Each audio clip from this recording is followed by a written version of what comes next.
Hello and welcome to the Infinity Bros podcast, the only podcast that's perfectly balanced, as all things should be. My name is Isaac, I'm one of the Infinity Bros, and tonight we have two special guests with us. One is my fellow Infinity Bro, Jarret. How are you doing today, Jarret? I'm doing great. I'm like half awake. I'm pumped full of caffeine at 7:30 at night, so let's rock and roll, man. That's the way to do it. I mean, there's never a bad time for caffeine, right?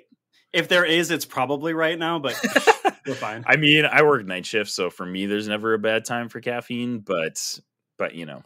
Yeah, who needs sleep? I'm all in on caffeine pretty much anytime.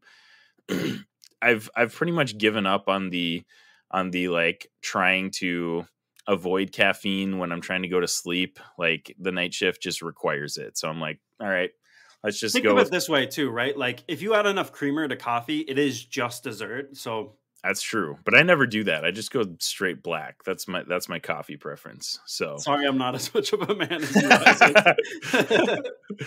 Well, the other special guest that we have with us tonight is none other than Kaleb Ardoin from the Mountain Nerds podcast. Welcome to the Infinity Bros, Kaleb. How are you doing tonight?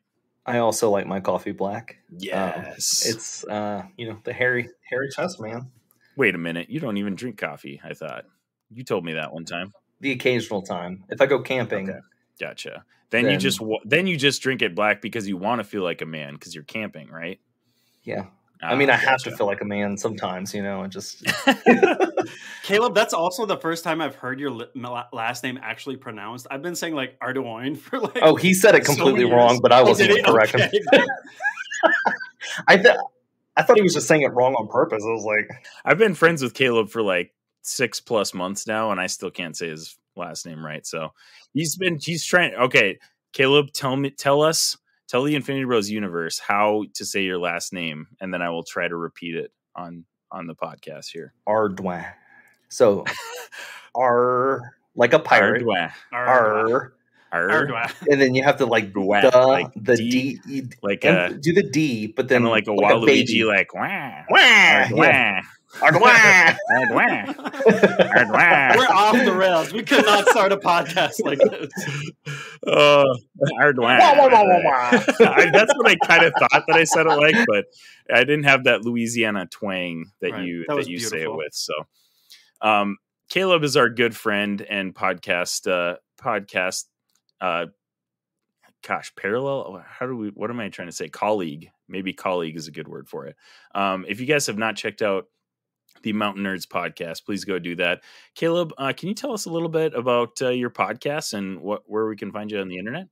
Also, just to let you guys know as well, I also am a occasional guest writer for the Infinity Bros. Yep, as well. On the Daily Snap at theinfinitybros.com. Make sure you to check that out. He has written some great reviews. I think the latest one that you wrote was the Darth Vader Titans. Oh yeah, you wrote a Titans one as well. That's right. Some good stuff, good reviews on the Daily Snap. So make sure you go and check that out. Yeah. Well, my name is Kaleb, and like Isaac said, Ardoin or whatever. I don't know. Whatever it is. Whatever he said. Yes. My podcast and I guess stream kind of is the Mountain Nerds. We are Christian streamers and podcasters. And we've gotten to know the community very well. It's been great. Me and my wife started this podcast right before the pandemic really got bad last year. So we've been podcasting a little over a year now. And it's been just a great journey because me and my wife, we kind of started this thing as we're going to do like a hiking podcast. We were originally known as Life and Trails. We did that for probably 6 months.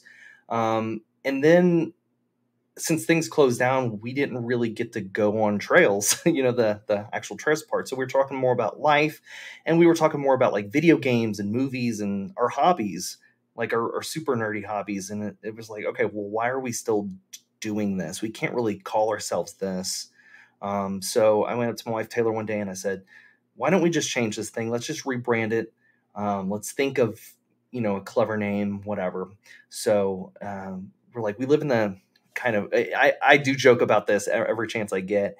So we live in Tennessee, but we live in like the least mountainy part of Tennessee. So I'm in the Nashville area, which is not super mountainy. Like you go more towards North Carolina if you want like tons of mountains. So we are the mountain nerds, but we are like the not so big mountain nerds. Like you could still see mountains. The hill nerds just didn't make any sense. Didn't roll off the tongue quite like mountain nerds. But if you listen to our podcast, most of the format we have is we do interviews with a lot of other content creators. I mean, has always been important to me, just reaching out to the community and get to know other people and letting our audience listen to those other people. Both of you guys have been on 2 separate episodes. Actually, Isaac has been on a couple episodes now. The best Infinity Bros, yeah.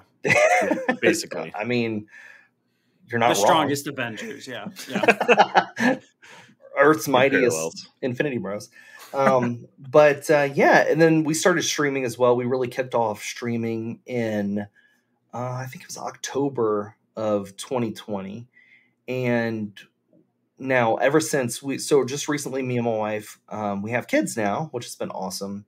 We started fostering, so we had to take our streaming down a little bit. So I stream once a week on Sundays. So you can catch us on twitch.tv/Mountain Nerds. You can also find us on our socials on Twitter is Nerds Mountain. On Facebook, it's Mountain Nerds Podcast. And on Instagram, it's Mountain Nerds Pod. So, yeah. Awesome. Yeah, Kaleb has been a pretty good friend to the Infinity Bros and pretty active part of the Infinity Bros universe. So awesome to finally have you on the podcast, Kaleb. Absolutely. Glad to be here. And we cannot go having a guest on the Infinity Bros podcast without putting our guest through the Infinity Gauntlet. Are you a heel or a baby face? If you could make any flavored Cheez-It, what would it be? Is it pronounced Grogu or Groku? If Keanu Reeves isn't in the movie, can it be star-studded? It's time for the Infinity Gauntlet, here on the Infinity Bros podcast.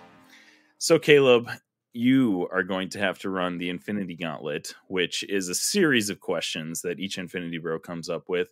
You're going to have to answer each of these questions to our liking and approval to see if you can pass the Infinity Gauntlet. All right. If you don't pass, the episode stops right here. We kick you off the episode. We finish the rest just by Jarret and myself, and you're good to go. You don't even get to be a part of the Infinity Bros universe anymore. We cut you off completely. And I have to crawl back to my slightly small mountain and just in shame. Smaller mountain, yeah. And you have to rename your podcast to the Hill Nerds. After the Hill Nerds. You don't get the $1 million check that we cut to all our guests either. Mm-hmm. So Yep. That's the big incentive. There's a lot of drawbacks to not making it through the Infinity Gauntlet. So there's a lot of pressure here, but it's gonna be a fun pressure. We're gonna keep it light. We're gonna try to drudge you through it as best as we can. So, are you ready for the Infinity Gauntlet, Kaleb? Let's do it. All right, Jarret, did you want to go first with your question? Yeah, I'm actually really excited for mine because every time we do this, we have a guest who knows like maybe 1 or 2 of the Infinity Bros, or it's like their first time meeting us.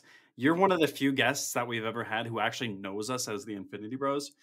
So this is my question for you. You're stranded on a rocket leaving Mars, right? So you're on the rocket, you're ready to go. Okay. You realize you have enough fuel to just barely make it to Earth, but you don't have enough oxygen or supplies to bring all the Infinity Bros with you. Which Infinity Bro do you leave behind on Mars, Martian style, to try to survive until help comes back? Oh, no. Oh, no. Uh-oh. There's a couple different aspects to this question. I thought he was about to bust some numbers out. You know, he's like, and the rocket has this much fuel, and now I have to divide everything by 2. I ride back and take the Fox with me to the other side of the river. Yeah. Oh, man. Well, we need Isaac in the rocket with us because he's as a medical professional. As a medical professional. That would be useful. And we need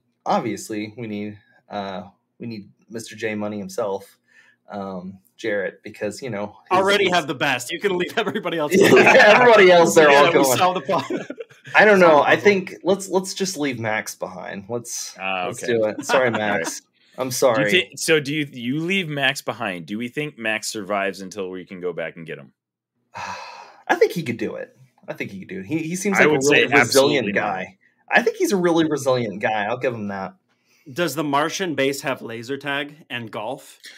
If it doesn't, he doesn't survive. And or pizza, because if there's not, then yeah, I don't know if he'll be able to make it. So, but see, now I'm like maybe I know I probably can't change this, but now I'm rethinking some things. Zane might also be good because the reclusiveness of the planet, you know. I don't know, man. Zane would feel love like it. Leave him an Xbox and he'd be fine. Zane's got some like zombie apocalypse tips up his sleeve that he'd be able to use to survive. He would survive. So final answer, Zane. Oh, okay, all right. Fair enough. I feel like he would probably be the best suited to survive on his own. I think he could do it. Gotcha. I was thinking Max at first because I think Max is a pretty resilient person. I think he could do it. I think he could. But Zane, I think the introvertishness. So it was a trick question. You can't leave Max behind because his daddy owns the rocket. So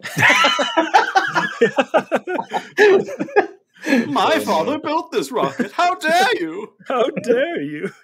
My daddy built a rocket. Good one. All right. Next question is from your Infinity Bro idol, Infinity Bro Mark. Oh. All right. And Mark is known, I'm going to warn you beforehand, he's known for his very spicy Infinity Gauntlet questions. So that's what I'm here for. Here we go. If you lived in Derry, Maine, what would Pennywise turn into to scare you as a kid?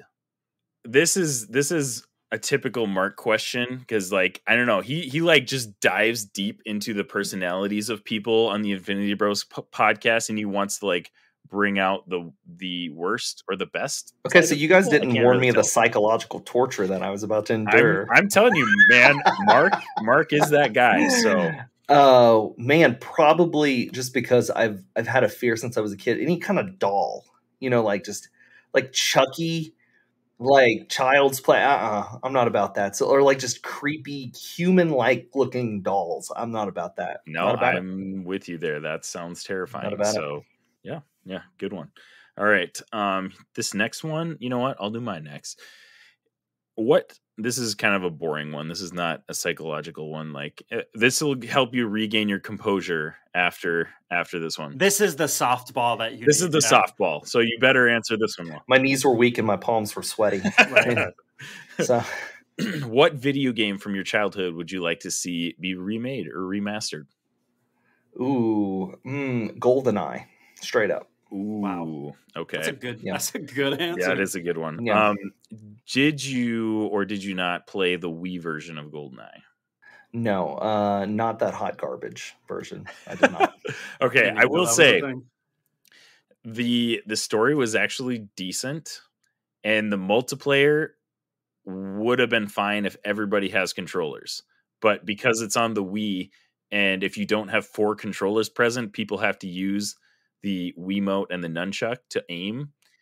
It was awful, but it was still a blast because everybody was terrible at it. So, you know, as long as everybody was on the same playing terrible at it, or was the game just terrible on the Wii? That's a great question. That is a great question. But I will say I did play that game, and the storyline was not bad. It wasn't really bad. But it like 007 is an IP that lends itself well to be remade or remastered. You're totally right on that one. So that's good. Okay. When you played, did you get the golden gun?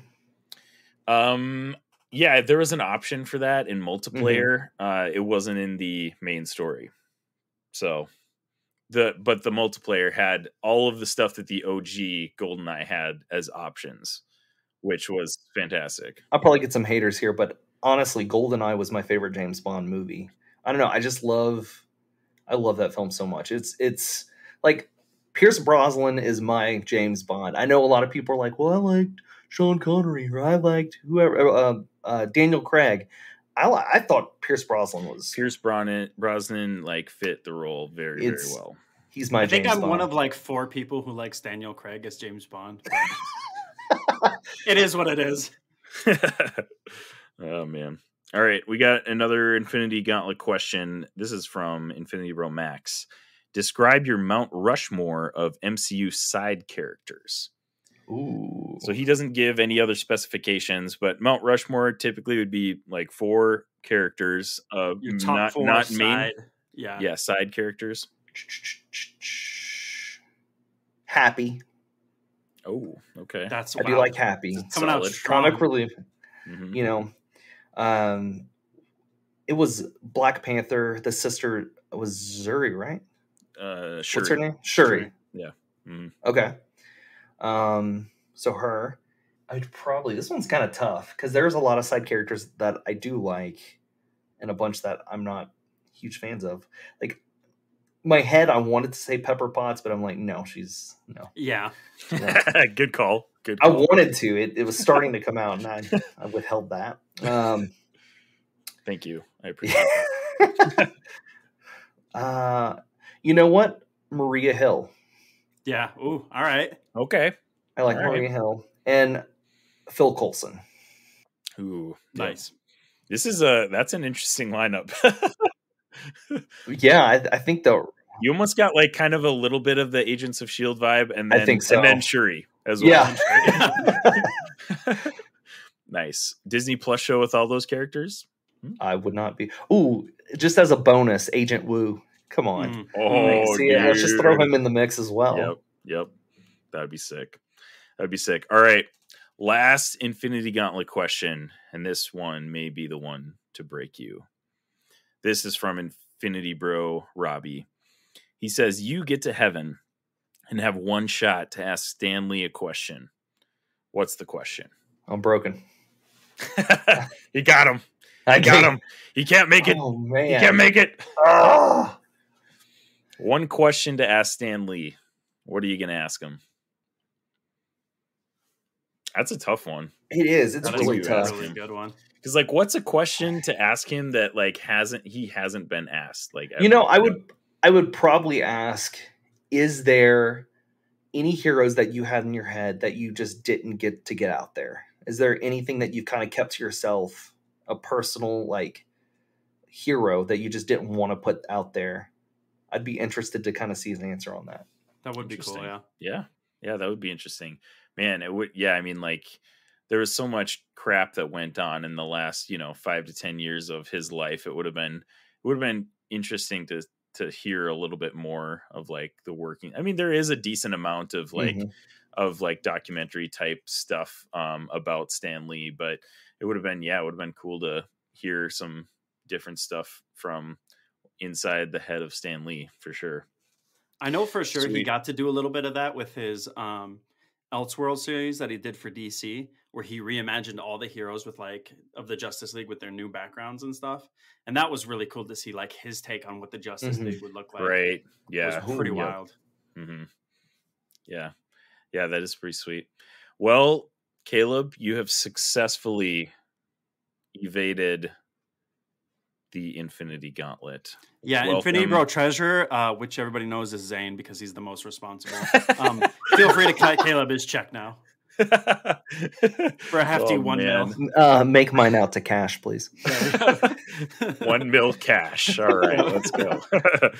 Gosh, if we had 1 mil cash, there'd be so much stuff that we'd be doing besides this right now. But Yeah. But actually, that's not true because we want to be here with you, Caleb, on this episode of the Infinity Bros podcast. So once again, thank you so much for being here. Little tear dropping down. And welcome to the Infinity Bros Extended Universe. You were already a part of the Infinity Bros Extended Universe, but now we give you like a formal letter of like approval. I get to hang it up in you can my like desk. frame Right. it and stuff like that. I'll put it right underneath my diploma. It'll be that, and then Perfect. diploma, and then that certificate. Perfect. And you can put that on your resume when you're looking for your next job. So Oh, dude, it's already on my resume. You're like, what is this? You don't know? Fair enough. You know how they have those gold like YouTube symbols that they give to like their top? Oh yeah, yeah. We should We, make a we plaque have a for gold. people. Yeah, we have a Oh, gold gosh. Infinity Gauntlet plaque. That would be awesome, actually. We would get Get us- sued so fast. Yeah, probably. It'd be fun while it lasted, though. We would lose so. our hefty 1 mil that we give out to everybody. It'd be down to participation trophies instead. Well, guys, we do have a little bit to talk about. Today, we are going to be reviewing the 5th episode of What If, and we're going to be talking about the PlayStation Showcase that just happened a couple days ago. The first thing we're going to dive into is the PlayStation Showcase, and then we're going to go over our spoiler reviews of What If later. And then we're going to end the show with our top 5 video games that we like, top 5 IPs that we would like to be made into a video game. So that'll be an interesting conversation. I'm really excited about that. But first thing we're going to talk about is the gigantic PlayStation Showcase that just happened a few days ago. PlayStation for the last few years has been sitting out of E3 because they want to put out their own presentation with all of their own content, which I don't know, like, to me, I'm kind of bummed that they sit out of E3 because that's a fun, like, big conference time that we get to see all these cool announcements and stuff like that. With the huge lineup of stuff that they have, especially that we're going to talk about, like, I mean, you can't really blame them, I guess, for wanting their own presentation, even though E3, they would have plenty of time and space to present all of that stuff. But Caleb, I know you're an Xbox guy right now, but you used to have a PlayStation, right? Oh yeah, I was way into the PS4. Had the original PS4 until like right before I sold.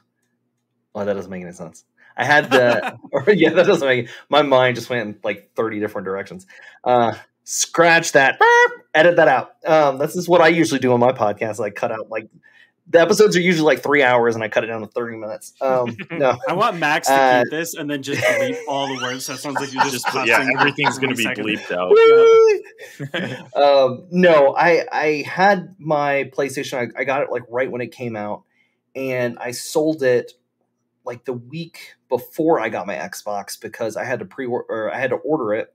And it took a little bit to come in, but it lasted. I mean, I love the games. I love the different games that were exclusive to PlayStation. So the lineup that they had, I was super interested in even watching some of the, just going back and looking at some of the videos. And there are a couple games that are going to be exclusive to PlayStation for like a year or so, but they're also going to eventually come out to Xbox too. So that was also really interesting to say, hey, I'm going to get to play that as well. So. Yeah, and we'll go into and talk about a lot of those, but just off the bat here, were you like sad at all that you don't own a PlayStation for any of these things that they've revealed in this showcase? The only one that made me really upset, and it's making me want to beg my wife for a PlayStation, is Spider-Man. Dude, yes. Okay. Oh my gosh. Yep. I want it so bad. I need it. Yep. And we'll dive into that. But I'm just going to read off, little bit of the list of the things that they announced, which was like they announced a ton of crap. So we're not going to be able to talk about it all. But they started off the PlayStation Showcase with the reveal of the Knights of the Old Republic remake, which, I think everybody initially just squealed with this so kind of like teaser trailer. Jarret, were you into Knights of the it's like, as a Star Wars fan and as a gamer, if you have not played Knights of the Old Republic, you're doing it wrong. Like, you're missing out on stuff. So Jarret, I'm assuming you played it as a kid, but like, what was your thoughts when you saw the reaction to this trailer? Yeah, so like obviously they've been doing a lot with Star Wars and trying to do some of the more extended stuff. And I thought eventually we were going to get like the third part of the series. I really didn't expect a full remake or remaster in the style that they're doing it. And so the fact that they're keeping the original formula, I think, is maybe better, right? Because people like us who have played the games, obviously we love it and we'd love to see a continuation of the story. But this opens it up to a whole new generation that maybe won't go back and ever enjoy those original 2 games. So yeah, I'm so hyped for this. This looks awesome. Yeah, definitely. And there were a lot of things that were interesting about this. Like, number one, the original Knights of the Old Republic started out as an Xbox like exclusive, basically, and eventually came to PC, I believe. But man, like it's so crazy that PlayStation is able to snag all these IPs and they're coming out with all these exclusives, and we'll get into a few more down the road. But I was shocked. So this is actually going to come out as a PS5 exclusive on launch, and soon after, they didn't reveal any dates of anything, but they said soon after it's going to be coming to PC, which I would assume that it's going to be coming to Xbox as well. But man, like I was shocked that it's going to be a PS5 exclusive on launch. Like that was something that I was not expecting.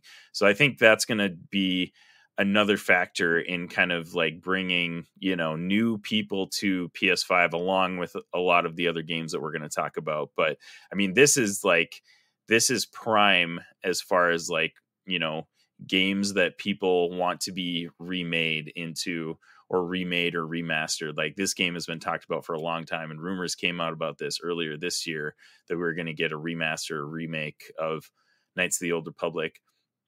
I'm hoping they keep going with this and remake, or they remake this one.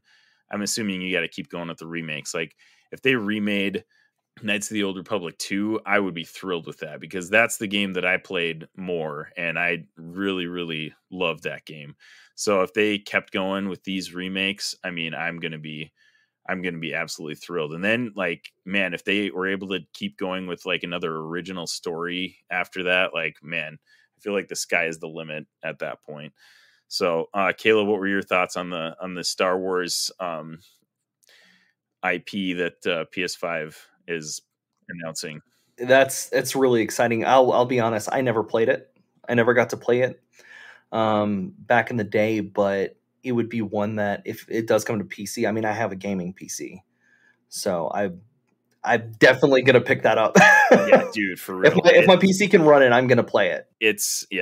And the thing is too, is that this game was, I mean, even though it initially came out on Xbox, this game is made for PC. Like, yeah. It's a PC game. So the fact that it is coming to PC, hopefully soon after the PS5 launch, is I'm glad they're doing that, because this is not one that should be restricted to anybody. But I think it will draw a couple people that are super hyped about, the PS5 like exclusive launch, along with all these other IPs that are going to be exclusive. So I will say that like this had that effect on me, because as anyone who's fans of the show and has been around for a while knows, like I'm a big Sony guy. I grew up always playing PlayStation, and my buddy Brian growing up had, an Xbox and Xbox 360, and he would play these games.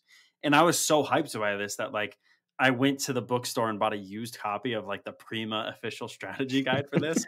And I eventually went out and bought like, an Xbox 360 to play these, because I was so into these games. And so like if they had that effect on me as a kid, I'm sure the remastered will have that, sway some people to PlayStation. Now, are they going to? I don't remember. Is the story of Knights of the Old Republic, is it canon within Star Wars lore, or will this? Or are we speculating that this is going to be canon? Yeah, so it was considered Legends before, during like the Disney acquisition, but they're bringing some stuff that's like Legends into the main universe. So like Thrawn was considered Legends for a long time, and now he's part of the Marvel, the Disney Star Wars universe.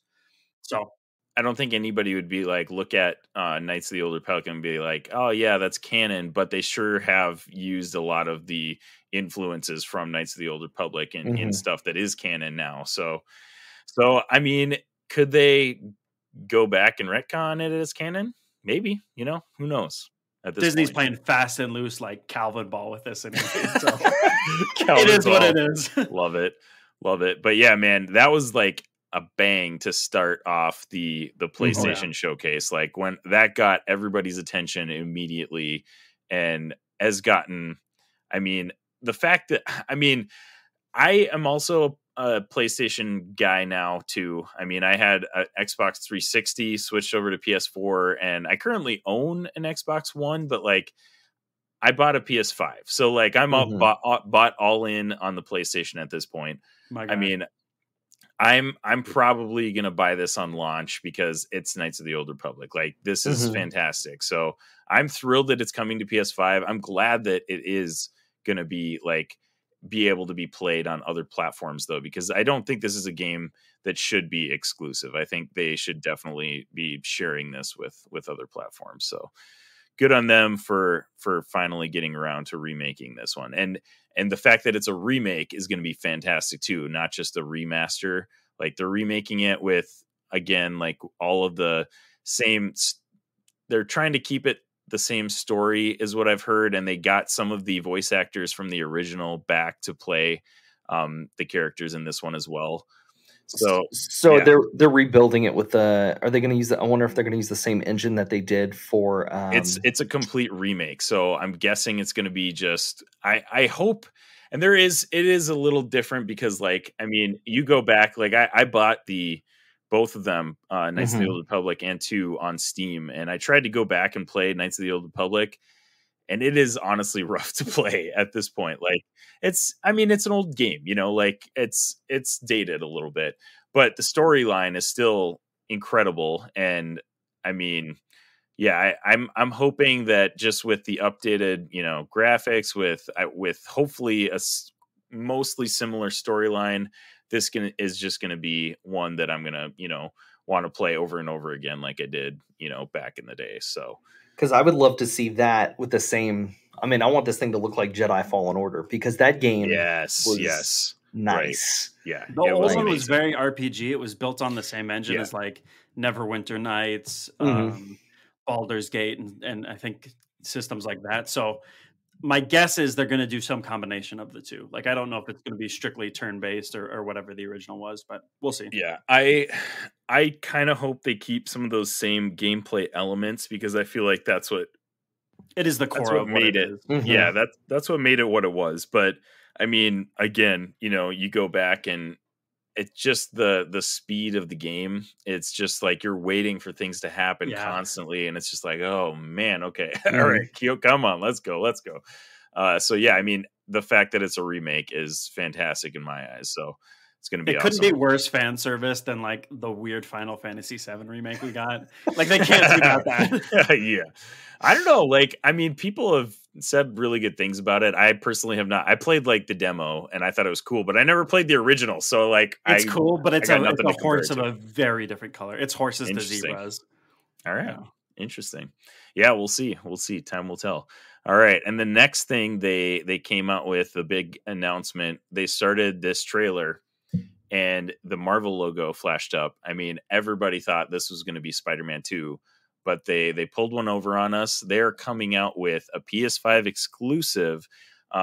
Insomniac, the same developer that is making Spider-Man 2 and made Spider-Man, is making a Wolverine game. So this does look cool. This is maybe this might have to be one that I'm also kind of like a little jealous about. Right. I mean, I saw this and I was like, I definitely did not expect this at all. But I mean, that's fantastic. The fact that Insomniac is able to get this and build their like Marvel universe, I think that is amazing. And I hope that they keep getting more and more Marvel IPs that they can keep building off of. The fact that it's PS5 exclusive, I mean, to me, I don't care because I already have one, but I mean, all of the comic book fans out there got to be a little salty about this, that they're building. I mean, Spider-Man was one thing because you kind of like, it's Spider-Man. Like if you like Spider-Man, you already have like a PS4 or PS5 to play the Spider-Man games on because it's Spider-Man. Everybody loves Spider-Man. But Wolverine and, potentially if they start diving into some other, Marvel IPs, like we're starting to get a little deeper into the Marvel universe. And it at this point, it's like, man, if they are able to keep all this stuff exclusive, that's pretty big time for PlayStation. Absolutely. I mean, personally, I don't, because I already own a PS5. I'm not like crazy, mad about it, but I do, I'm not like a guy that's going to be like gloating over PlayStation having better exclusives than anybody else. I mean, I love it because I get to play them, but at the same time, it doesn't seem like very fair that players that can't afford, another console are, not able to play these really cool IPs. But even for me, so I'm like Isaac said at the beginning, I have an Xbox, but I guess for me, I kind of knew, and also that I used to have a PlayStation. I know the exclusives are good. PlayStation is for exclusive. It's a machine for single player exclusives. Now I got the Xbox because I'm cheap and I just wanted Game Pass. I mean, I wanted a Game Pass machine is what I wanted. Yeah, right. Well, and you hit the nail on the head there. Like PlayStation, like they really came out with the PS4 and just hit home runs with their exclusives. Like that's what they became with their PS4 is an exclusive company, and Xbox just didn't go that direction. They have probably the best gaming deal out there in Game Pass. Like you cannot go wrong with Game Pass. There's so many games available to play on that. But it's just a different animal. So I mean, Sony has their thing with their cool exclusives. Xbox has their thing. Microsoft has their thing with Game Pass, it's a bummer that you're not going to be able to play those exclusives. But hey, guess what? You get to play all those other sweet things that you have on Game Pass. And there are things that come to Game Pass. I know this is not the topic, but there are things that do release like day one that I'm getting on Game Pass for nothing. For honestly, already what I pay for. I'm like very much considering getting Game Pass for a lot of games that are going to be releasing on Game Pass day one, because like, hey, if I have to pay $15 a month as opposed to buying a $70 game that I'll play once and never play again, I mean, that's it is arguably the best deal in gaming right now. Right, exactly. And it is ironic that we're having this conversation because, like, as an old school Sony fan, I had to survive and struggle through the days of Halo and like watching all my friends enjoy that. And now it's like Microsoft is still over here like, hey, we got Halo again. And Sony's just hitting home runs. Right. Yeah. Exactly. And like I said, because of that, I kind of expect Sony to have some awesome exclusives. I mean, not to say that I'm never going to get a PlayStation, just not in the cards right this second, just because I don't even have the time to barely play my Xbox. Right. Well, the good thing is none of these games that we're talking about are probably coming out even next year. Like these games are at least a year, 8.5 probably down the road. Like this, I mean, they announced, the only date they really announced was Spider-Man 2 is coming out in 2023. But that probably means that the rest of these games are probably coming out late 2022 or 2023 as well. I would have to imagine. Welcome to our world. Welcome to the Microsoft world where they announce a new Fables game that's going to come years down the road. They're like, we don't even know. 50 years, maybe. I don't know. Who knows? Who knows? But I mean, hey, we still have them to look forward to. So we got the Wolverine, and it was like a 50-second kind of teaser trailer. Basically, there's a beat up bar. Guy gets up, walks towards this other guy sitting at the bar, and out pops the claws. Like when the claws popped out, everybody was freaking out. Like that was incredible. See, a little bit for me though, I'm always skeptical until I see gameplay. True. Because it could be, this is an awesome teaser trailer, but then you get this like weird, super weird game, and you're like, right. And that's like totally understable. I think I have an Anthem or whatever. Yeah, exactly. Yeah, just brick your PS4 like Call of Duty did to Jarret's. Cyberpunk and all these other gosh. Yeah. I forgot we can't say Cyberpunk around Isaac. I still have it downloaded on my PS4 thinking maybe someday I'll go back to it, but I probably never will. So I'm a little salty about that game too. I was so excited about it. And then the PS5 came out and all of my Cyberpunk dreams melted away after that. So all right. So Wolverine, it's a cool IP. Like my thing is, you mentioned that like we don't know anything about it till we see some gameplay.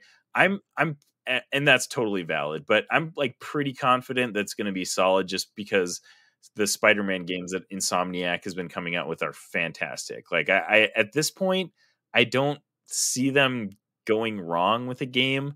I've heard really good things about Ratchet and Clank Rift Apart. That is a PS5. I think that's a PS5 exclusive. And at this point, I don't think that they can really go wrong at this point. Because they're a huge growing company. They have the support of Sony now that Sony bought them, and like I'm hyped for this one and all for it. The problem is we just have to wait 3 years for it to come out. So, and you're not wrong, because Spider-Man was one of my favorite games, all-time favorite games that I played when I had my PlayStation. It was just a really well done superhero video game, because I can only say maybe a handful of superhero video games that I actually enjoyed. One of them being on the Nintendo Superman 64. No, no. I was gonna say, no. Arkham series. That for a Batman game, that was amazing. All of I enjoyed, but I can't really. There's not a ton of superhero video games that I could sit back and say, "Wow, this is amazing." Spider-Man was definitely one of those that really stood out to me, and one that I really just enjoyed. It was just like the gameplay, how it looked, the use of the villains, the story, and that's why my heart hurts a little bit when I saw Venom. I mean, speaking of that, the next big and probably the biggest announcement that we got is the Spider-Man 2, which is going to be coming in 2023. They came out with like a decent size, like a minute and a half, almost 2-minute trailer with, I'm assuming that is Craven talking. It's a guy with it's a guy with like some kind of accent, and like it makes perfect sense for it to be Craven. He keeps talking about like being equals and hunting and all this stuff, and it just like there's too much stuff in it that adds up to be Craven. And then at the very end of the trailer, you go to a dark alley and you see the Venom face pop out, which looks amazing.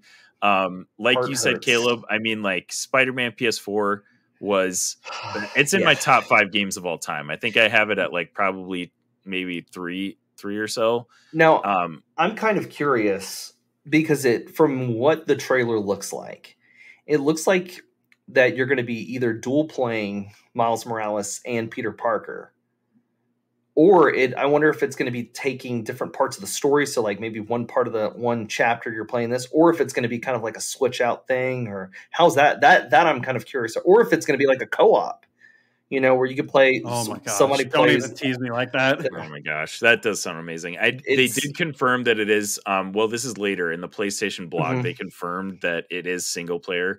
There's no co-op mode as of right now. But it did appear in the trailer that Miles Morales is going to have almost as big of a part as Peter Parker. So, I mean, I don't disagree with anything you're saying. There's probably a very, very good probability that there's going to be like missions that you have to play as Peter Parker, missions that you have to play as Miles Morales. I mean, it would be sweet if you could just switch out whenever you're like wanting to. I would assume there's probably got to be some storyline like flow that you have to be certain characters at certain times, but or you don't play as neither and you're Venom the whole time. That would also be my gosh. Okay, so right here's my pitch. This is what I want. I want Venom to be the antagonist for most of this game. Like they're tracking him down, like trying to figure out where he is, what he is, all that stuff. And they're fighting him, all that stuff. And then Craven pops up as a bigger threat. Venom has to team up with Miles and Peter to take down Craven. Like that would be like, that would be my perfect storyline. And then Venom probably does a bunch of bad junk throughout this whole thing. Isaac, do you need to take a break real quick and go take some water, take a cold shower? Down a little bit. But so Venom does a bunch of bad stuff throughout this. The symbiote goes to like actual Eddie Brock at the end of the game or something like that, and he like escapes and does his own like anti-hero thing. But like that's the thing that was running through my head after I heard the trailer. It was like, and the fact that we're getting Craven, which is he hasn't been a huge villain in a lot of stuff besides comic lore. Like he's popped up in animated series and stuff like that, but like you've never seen a live action Kraven. We really haven't seen him in. I didn't play a lot of the old Spider-Man games, but I haven't seen him any of those games. Like the fact that we're potentially getting him as a huge villain in this is mind blowing to me. I cannot wait for this game. This is my most anticipated game, like at this point at all. Like doesn't matter when it's coming out. I'm so hyped for this game. Isaac, you better stream this so I can live, just live through you as you. Yeah. Yeah. I'll definitely do that. I know. One of our other good friends, Watson from the Co-op Trio podcast, Spider-Man is also one of his favorite games, and he like continually when I had Miles Morales, he's like, dude, stream Miles Morales, stream Miles Morales, stream Miles Morales. And I was like, well, I'd love to, but I kind of like playing those games by myself, so I can do them myself. But I will probably pop a stream on for sure when that comes and I'm rich down the road from streaming and I have all the gadgets and gizmos, that make the Infinity Bros Twitch stream amazing. So maybe we would have more money if we stopped giving every one of our guests $1 million. Man, that's probably what it is.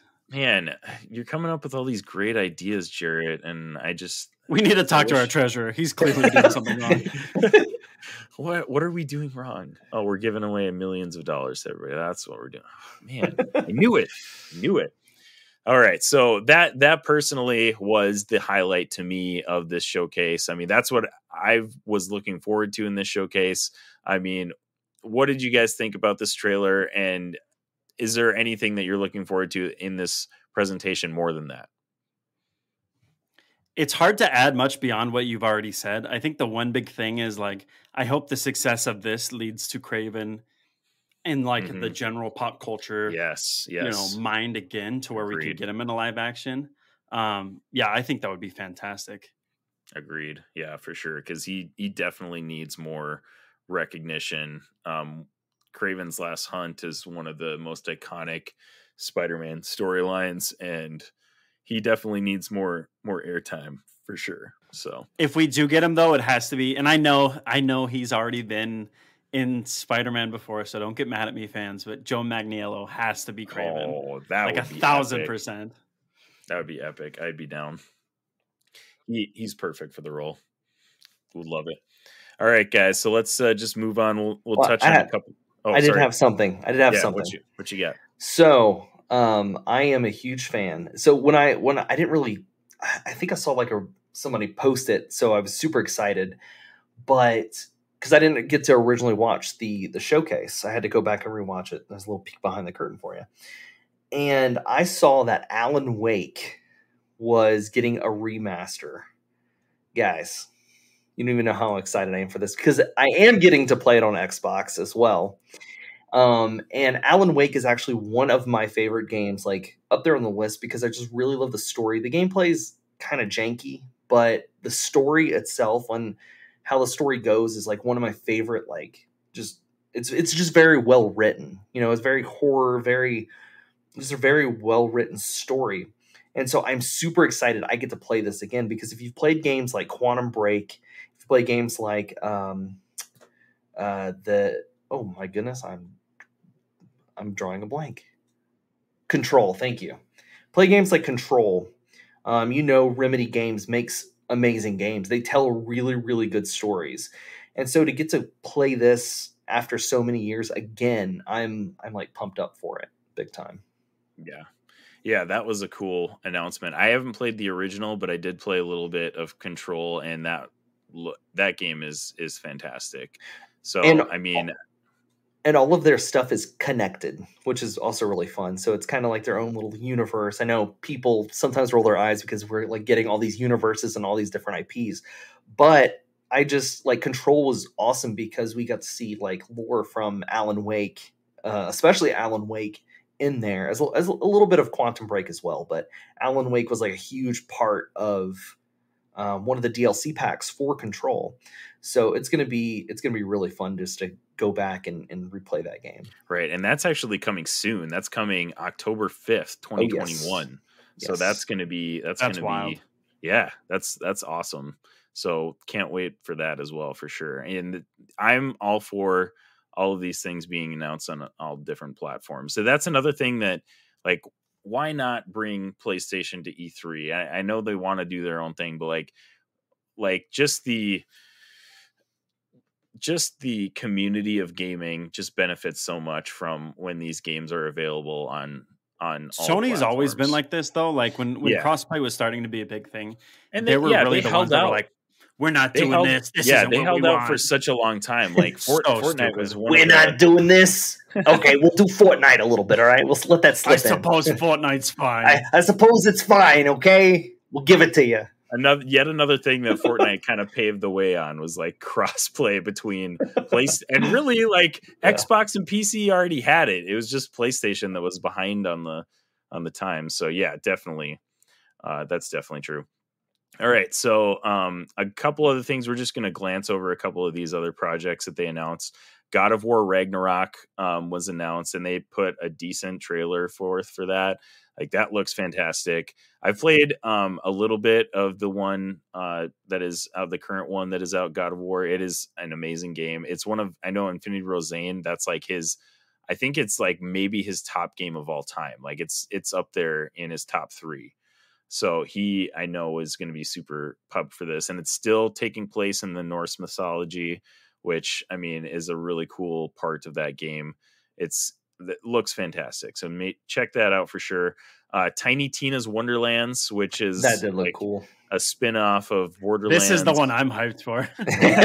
Jarret, I'm gonna let you take this away because I've like played the Borderlands games, but I don't know much about this at all. So I played a bit of the Borderlands games in high school, and like I loved them. And then I can't remember if it was Zane or maybe one of you guys really got me back into them when they were free on PS Plus or whatever for a while. And Tiny Tina, so basically the whole premise of the game from what the trailer looks like is like she's running a D&D campaign, and so you're playing in that world. And is that sort of like off the wall, like just dumb humor that I'm here for? Yeah, right. Those games don't necessarily age like, well, but yeah. Borderlands is hilarious. It's a fun game to play. This is it looks like it's very similar tone, and it's just like, chaotic looter shooter. Yeah, right. So I mean, it does look great. Tiny Tina, honestly, is kind of an annoying character in Borderlands, so I'm like interested to see how this plays out. But I mean, it looked the whole time. Yeah, the trailer looks great. So like I'm excited for that as well. If that comes to like PS Plus at some point, I definitely will check that out and play it. Project Eve is a game from Studio Shift Up, hack and slash adventure set in the near post-apocalyptic future.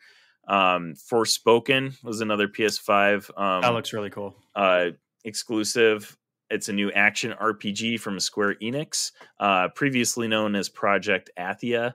And they put a 3-minute long clip up for that one. So that was like, they had some good stuff. That one has been everywhere too. Like I keep seeing it on YouTube, ads all over Facebook. Like they really are going hard. Right. They're pushing it. And this one is supposedly coming out in spring 2022. So that's coming out a little bit sooner as well. Rainbow Six Extraction. That one looks cool. I love Rainbow Six. I'm a huge like Rainbow Six fan. So like when all of my friends were all about Call of Duty, I was all about Rainbow Six. I was that guy. I really enjoy it. And it's like the alien thing is kind of like odd, but I know why they did it. So I could be totally wrong with the story, and you guys feel free to call me out on social media. But I think originally it was going to have to do with like a pandemic and sickness before like the COVID stuff. And they were like, oh, we got to change this. And so they changed like aliens in an there. alien thing, which it's goofy. Like anything like that with aliens is always kind of goofy. I'm looking at you, Indiana Jones. But I don't know. I like Rainbow Six. So it's one that I'm kind of interested in. I gotcha. Sure.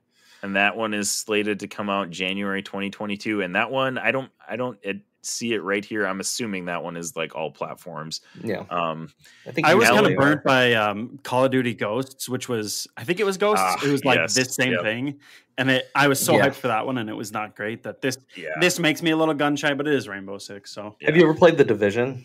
Either one of you played the Division? Yeah, we actually got into the Division a little bit. The Infinity Bros ended up streaming that a little bit. Pretty But much yeah, that's anything Tom Clancy I'm about, because I love those kind of games. Just like the Rainbow Six games were always fun. Splinter Cell was a bop back in the day.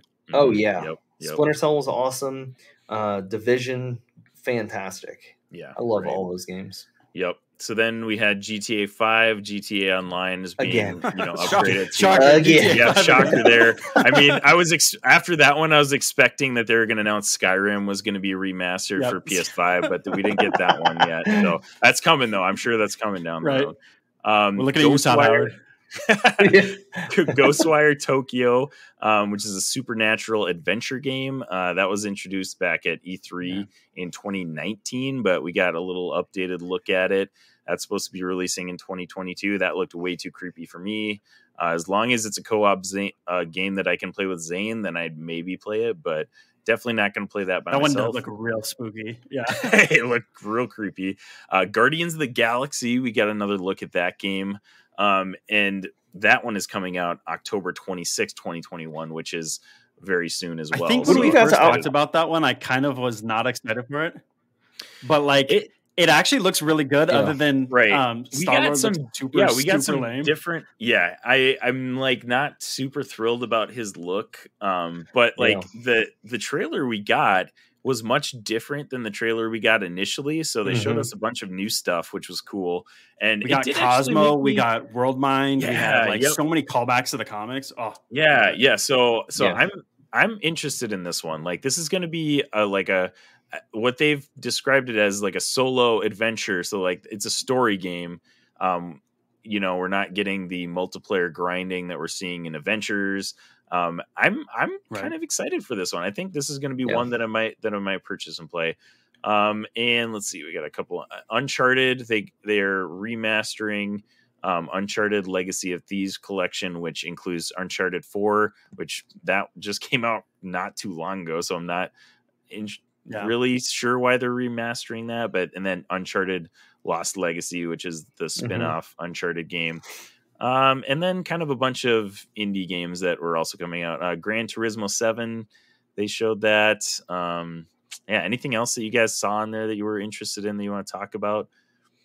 I think we kind of covered the weird supernatural hunter one. I'm trying to think of what it was called. Oh, it was here. I got it. Blood Hunt. Blood Hunt. That looks like an Infinity Bros. Like hit. I think that's one we would love. We get Infinity Bros squad stream going. Up. Okay, here we go. Blood Hunt is actually pretty. Oh, okay. So Blood Hunt is a free-to-play battle royale game set in the Vampire Masquerade universe. So I mean, hey, free to play. Yeah, that's what I'm saying, and it actually looks really good. Like the different characters that they had shown off. I think they had like Bruja and Nosferatu and like all these like classic vampires. And I was like, man, this actually looks pretty spicy. Okay. Yeah. All right. We'll count on Jarret to remind us of that one when that comes up. What did you guys think of Deathloop? What are your thoughts? Deathloop. I'm trying to remember which that one was again. I think it's through Bethesda. I could be wrong. Oh, okay, here I got it. That's the assassin one, right? Where they're like, yes. Two assassins. Okay. Yeah. Another time loop game. You just played 12 minutes. I was about to say, I don't know if I can do another time loop game. Not after the ending of 12 minutes. Interesting. Oh my gosh. I'm just warning guys, if 12 minutes, if you're interested in it, just know that there's some pretty spicy stuff in there. It gets a little spicy at the end. Yeah, that was a crazy game. It was wild. So, anyways, tons of stuff announced at the PlayStation Showcase. Make sure you guys go check out all those games and make sure you get in line for your PS5s now so you can have one by the time all of these games come out. Because it's wild that they're still not readily available like in retail stores right now. Like that blows my mind that we can't get our hands on PS5s. My theory is like they're secretly building up a ton of stock to just go wild at Christmas season. Like truthfully, I think they have more stock than they're letting on, and they're just like trickle feeding us until they can really make big bucks. You're right. I would not be surprised about that. And hopefully we get actual like live PS5s in stores for Black Friday sales True. which People is, going to smashing be, windows. people are going to be going crazy, and people are getting trampled and getting killed in retail stores again. It's going to be a great time. Black Friday lots in the COVID world. Black Friday, COVID world. It's going to be like literal post-apocalyptic like stuff going on, man. Mad Max style, just to get. It's going to be wild. All right, guys, we got to move on because we've spent a lot of time on this PlayStation showcase. Way too much time. All right, so here's what we were going to talk about initially.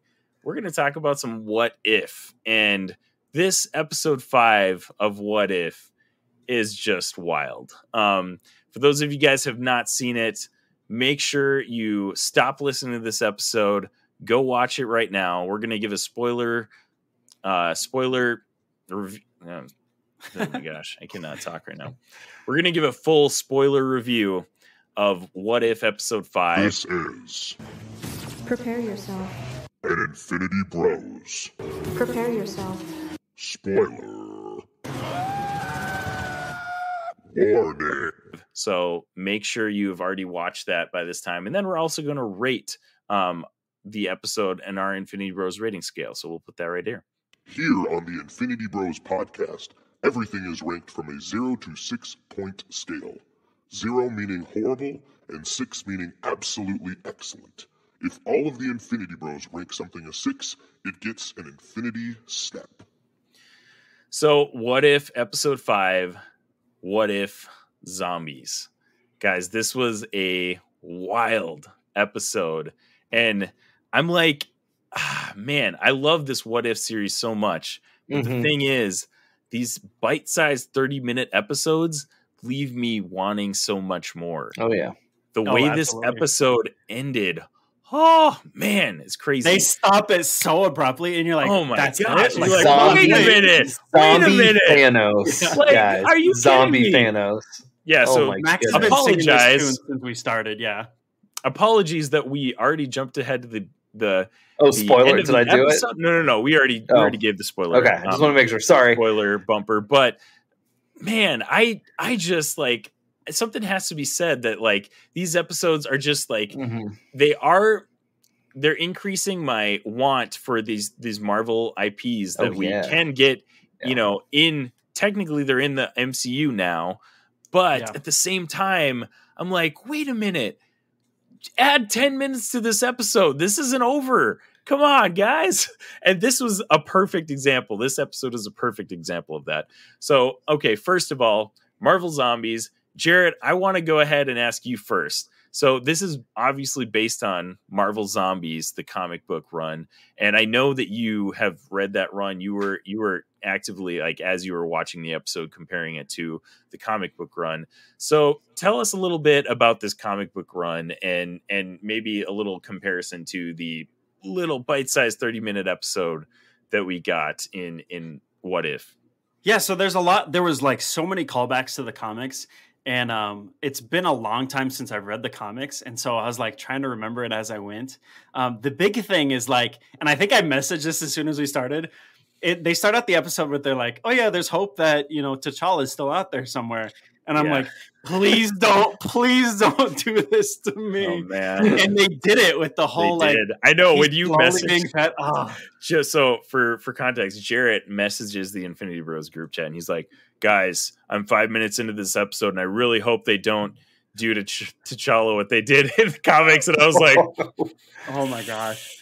I'm not going to say anything, but you're in for a surprise, buddy. There's two big beats. There's like two big heavy moments that hit in the comics. One of them is when you find out, and it's actually Hank Pym that's doing this in the comics, where he's keeping T'Challa alive so that he can like keep his sanity. Because in the comics, they stay somewhat human after they eat. Yeah, so they're not like complete zombies. Right. Once they eat, they realize what they've done and they kind of regain their senses. And so he's using T'Challa as like a way to keep his mind strong, basically like trying to figure out the whole disease. And that is horrifying. I did not think they were going to put that in there. That is. And then the second thing, and the twist, the way they did it was just so good. Wow. Wild. And it made so much sense in the current setting of the MCU. It was the just second beat that they did, or that they didn't do, that I was so glad they didn't do, is there's like some really super dark stuff about Spider-Man in the comic books. And I'm like, if they do this, they're going to lose everybody.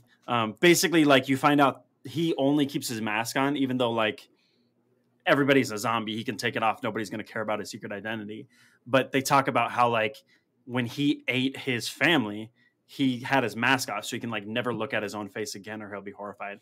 And I'm Oh my like, goodness. please don't put this in there. dark. Thankfully they Dark didn't. stuff, dude. They kept Oh, Tom wow. Holland as like this nice upbeat Spider-Man, which I'm glad they did. Which, yeah, I mean, that was So was nice. like one of the highlights of this episode Yeah. was Spider-Man throughout, and like he finally mentions Uncle Ben, and Yeah. that's it. I can be done with Spider-Man now. He's Mhm. finally okay. Uncle Yep. Ben is finally in the MCU.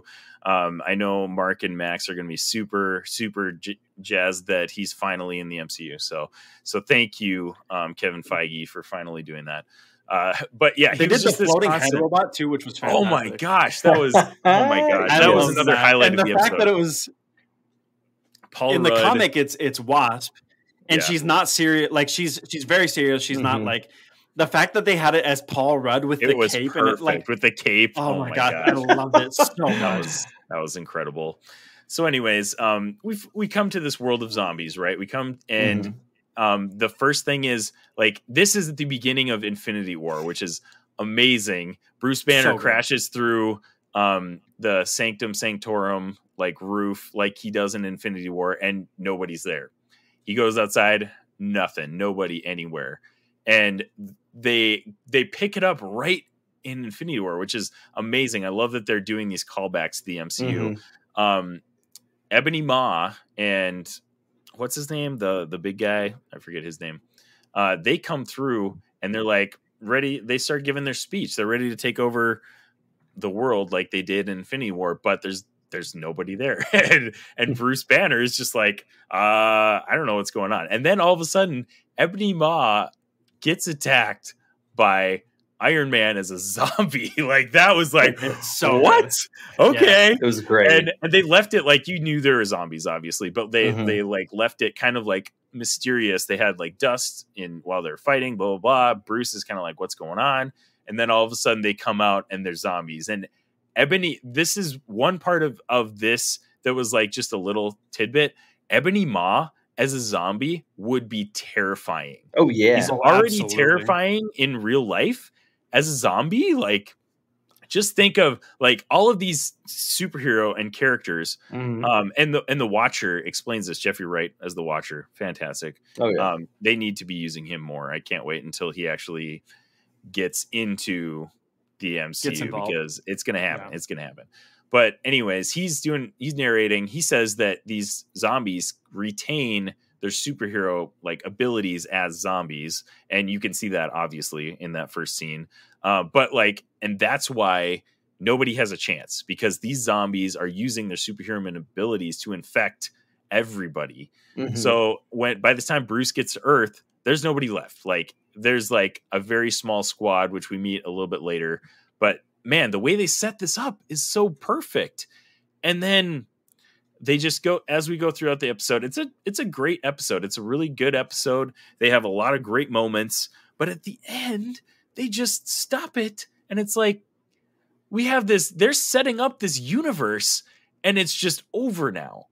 And Mhm. I'm like, obviously there's more to this, and I'm waiting for part 2, which maybe we'll get a continuation of this at some point, or in like season 2 or something. I don't know. I like But- how some of the characters that they brought into this in the little survivor squad were characters that were not necessarily the central. I mean, besides like Spider-Man and the Wasp, we had a lot of like side people, which was great. Like the Russian guy. I forgot. I had to look him up. I was like, who That is was this awesome. guy? Yeah, Like, was who is awesome. this? the Russian guy from Ant-Man. Yeah, Yeah, they that brought was- him back. I was like, whoa. And they That had was like cool. Happy and like Blam. Yep.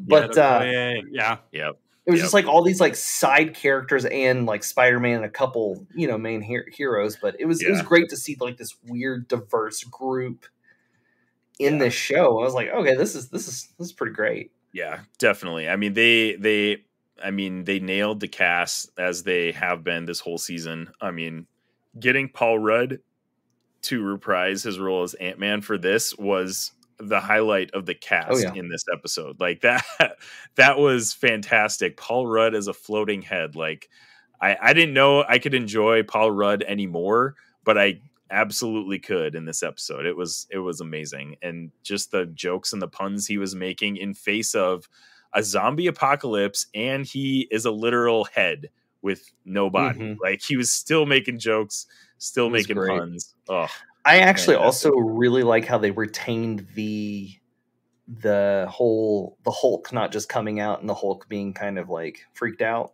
They retained that because that's what happened throughout Infinity War was the Hulk didn't want to come out, as you know. That was cool.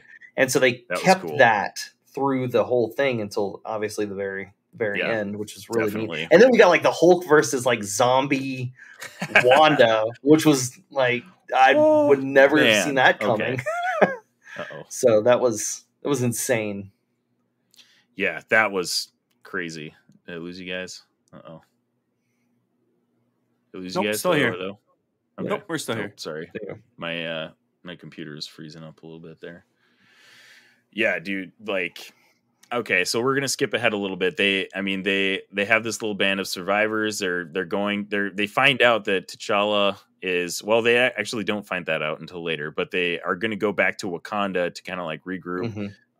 They run into Vision, who is keeping Wanda alive as a zombie and trying to do experiments to like get her back to normal. And this is where Jarret's T'Challa like comparison comes in.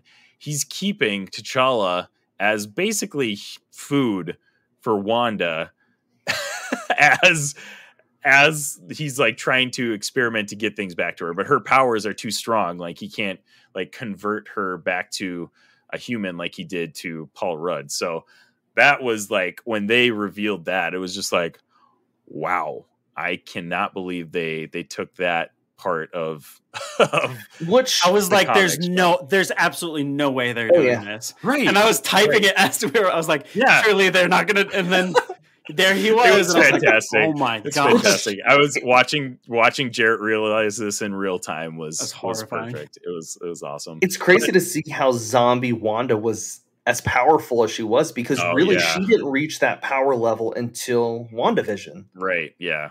And so to see her like that powerful as a zombie was insane. Like I was getting hyped. I was at the edge of my seat. I mean, seeing all of the superheroes with their zombie selves was, I mean, they did a great job with that. And one thing that I was like a little shocked by, they did not hold back with the gore in this episode. Like they were slicing zombies in half, slicing their heads off. Like I was like, wow, this is Disney Plus. I'm actually a little impressed that they went through with this. But one of my favorite moments of this whole episode was when they're like on the train, they hear something and they see that Zombie Cap has infiltrated their train. And that moment when Zombie Cap turns around was just, it was like perfectly out of like a horror movie. It was incredible. And the line that he drops too, where he's like, "Cap, this is the end of the line." I was like, "This is the end of the line." Yeah, fantastic. And that's what they're doing a great job with in this What If like whole series is the callbacks to the MCU are amazing. One thing that I was like a little like, excuse me, why the heck did Hope not shrink down after she knew she was going to die? That was the dumbest thing she did in this whole episode. She's like, I'm going to sacrifice myself, but leave it very, very difficult for you. I know. I knew that was going to come back as soon as she fell. I was like, oh, okay, now she's going to be a giant zombie that is going to, destroy everything. Like, okay, or break her suit or literally anything down out. Come on, do something. You knew you were going to die. Just shrink back down. Come on. That was like, I was like, okay, come on now. Come on. You're smarter than that, Hope. But honestly, the rest of the episode is great. The timing in pretty much the whole episode was decent. and then it just felt like they just chopped it off Abruptly. at the end, and we were like, wait a minute, like so they're going to.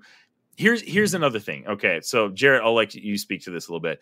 They're going to Wakanda with the Soul Stone, right? Or it was the Soul Stone, or Mind Stone that they took from Vision.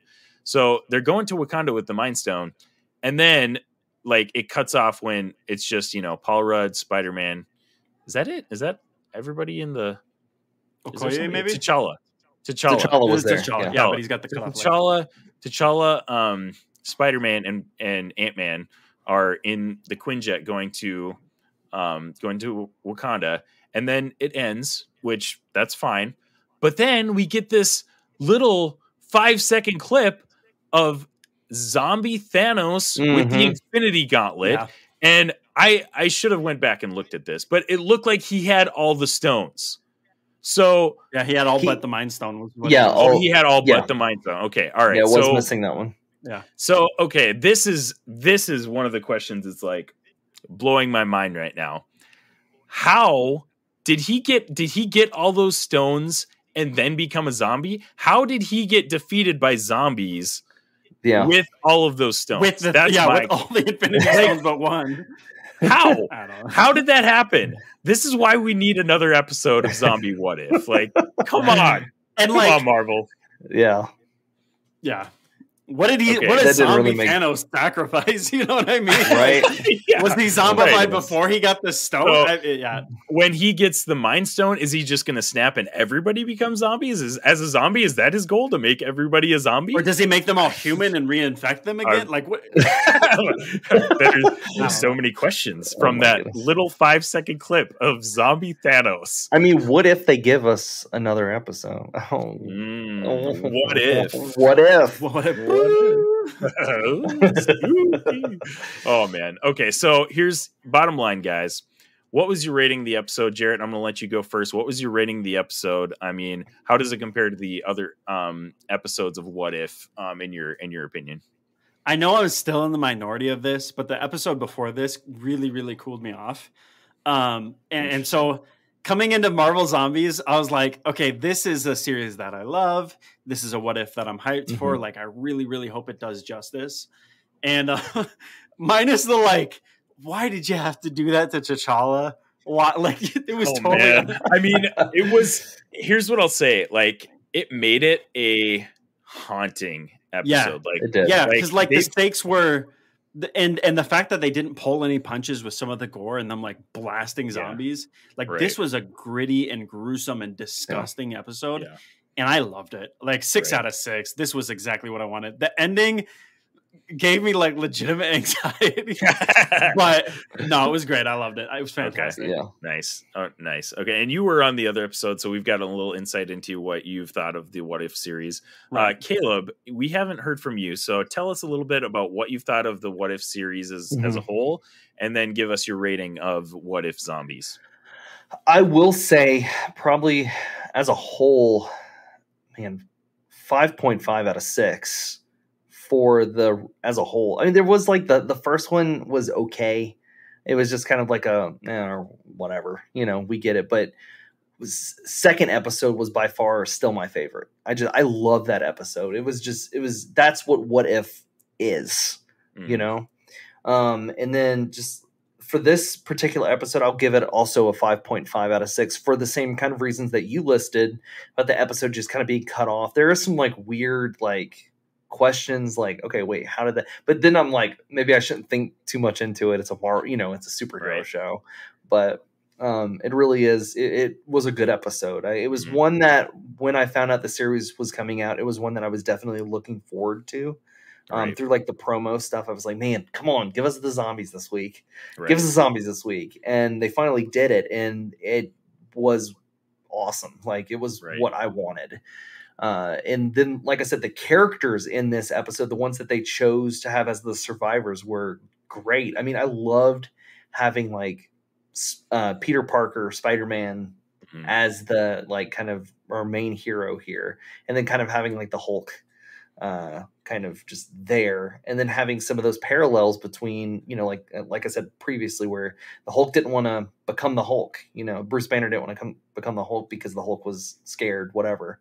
Like he was in Infinity War, but now he's in this zombie universe. I mean, it was awesome. I absolutely loved it.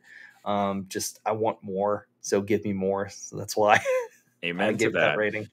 So I'm going to actually agree with you. I'm going to give this episode a 5.5 out of 6, and for basically the same reasons. I loved the pacing of this episode up until it literally got cut off of the 10 minutes that should be at the end. I think that's been a little bit of an issue with this whole series. It's not that they're, maybe it is that they just need to add 5 or 10 minutes at the end. I mean, that's the kind of issue that I had with WandaVision as well, is that the episodes just seemed a little too short. They could have added 1 or 2 more scenes that would have made it a little bit more satisfying, I feel like. And I think the only perfect episode for me this season has been episode 2 as well. Yeah. The pacing in that episode was fantastic. Chadwick Boseman voicing T'Challa is a treat that we've all enjoyed. That one to me, and one of my complaints of this whole series is that we don't really see the consequences of what happens in some of these, and that's starting to be rectified with these last couple episodes. But that episode, I thought, the return of Ego, and he comes and picks up Peter Quill. I thought that was, and Dairy Queen, great. I was a little sad for Peter Quill, like that his life was at that point, but still, like, I thought that was like holy crap, Ego is going to destroy the world now. That's what I thought. So I thought that was a perfect ending for that. Like, hey, all these good things happened because T'Challa was Star-Lord, but guess what? Because Peter Quill was not Star-Lord, Ego has to be dealt with, and he wouldn't be. That's what I interpreted that as. I know I talked to Infinity Bro Robbie, and he totally got a different vibe from that. But because of what I interpreted that as, I thought that was the perfect episode. But this episode was fantastic. Love the Marvel zombies. Love that Disney Plus is willing to take the risk with all the blood and gore of this episode, because it made it fantastic. Oh yeah. I love the dark tone that we're getting with these last 3 episodes. Oh yeah. Of What If. Awesome. I'm so pumped for the future of the series. And like I said before, I'm kind of hoping we get maybe reprisals or some callbacks to these episodes in season 2, because I just feel like we're not getting enough.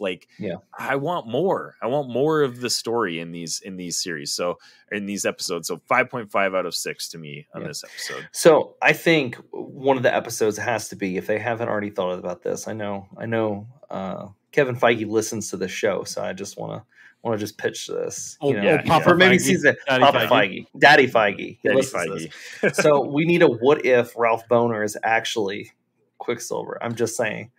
Here's the thing. They can't do that because it's actually true in the MCU. So they can't do that episode. So it's gonna happen. Don't worry. All right. I'm really interested to see. Just denying it. You can deny it. Just keep denying it. It's fine. Live in denial.